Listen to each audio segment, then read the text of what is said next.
So we had a discussion before this webinar on LinkedIn where we talked about go-to-market ownership as a function, right?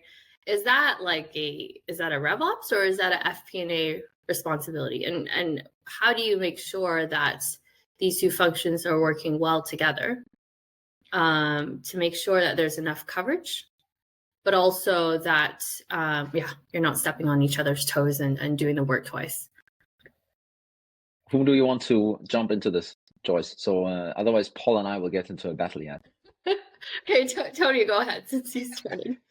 So, I mean, you specifically said who owns the go-to-market, right? And it's not the finance side. Kind of that's pretty clear for me. I think it is there will be strategic pieces on the C-level that are trying to figure out where should we go, how should we go about it.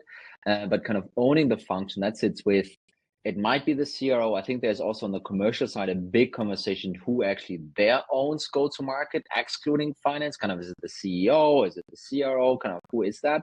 But from an FP&A versus RevOps perspective, I think the more expertise and focus comes from revenue operations for the go-to-market. Now, I do also believe, though, that especially in the planning side, right? Kind of, this is annual planning, sometimes can be rebaselining, sometimes can be quarterly adjustments.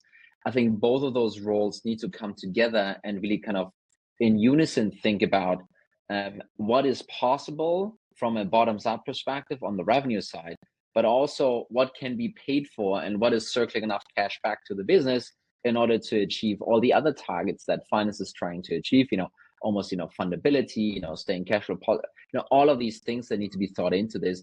But this will need to be I think, a combination of those two roles on I would say at least annual, but ideally quarterly level. And I agree with a lot of what Tony said there. I mean, FP&A has responsibility for much more than just the revenue side or the go-to-market. They should be working very closely with RevOps, sales ops, the CRO.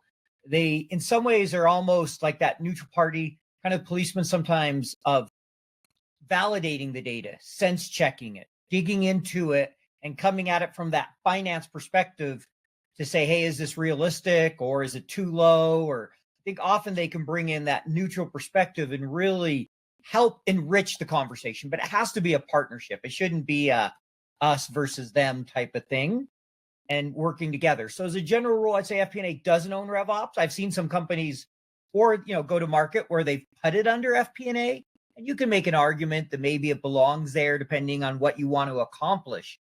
But FP&A itself, that function is not go-to-market. It's much more than that. It should be working with the go-to-market team.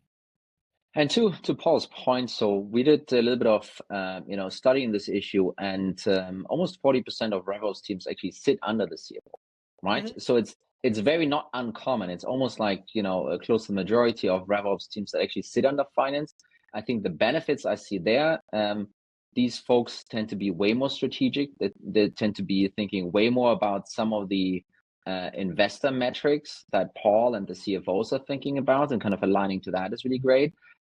But at the downside of being a little bit disconnected, a little bit further away, having this business partner relationship with the CRO, with the commercial leaders, which then sometimes can be not helpful for the job that they need to get done. Yeah, and if I could add one thing just on that point, I interviewed Scott Stouffer. He was like 5-time CEO. He's taken companies public, done a lot in the RevOps, and he gave kind of a view on it where he's like, if you're focused more on the metrics, the statistical, the deep analysis, then it often makes sense to have RevOps report to the CFO. If they're doing much more of the tools and the systems, they definitely should sit under that CRO. And that's kind of how he looked at it over his career. There's arguments to be made both ways. Just recognize, like Tony said, there are pros and cons. So it's a great episode that I did with Scott Stouffer on FP&A Today, where he gave his view, having worked in this his whole career from a CEO perspective. It was just kind of interesting to get some nuance in how he thought about it. Because I agree with you, Tony. You could set it either, but you just have to understand the pros and cons and why you would do one over the other. Yeah, last year I was at a conference related to SaaS in Dublin, and probably spoke to about 10 different people within the RevOps function, junior, mid, senior level that worked in various companies. And it was really interesting to ask them, like, in your past experience and knowing what you know today, like, would you prefer to report into the CFO or CRO? And the answers are split halfway in between.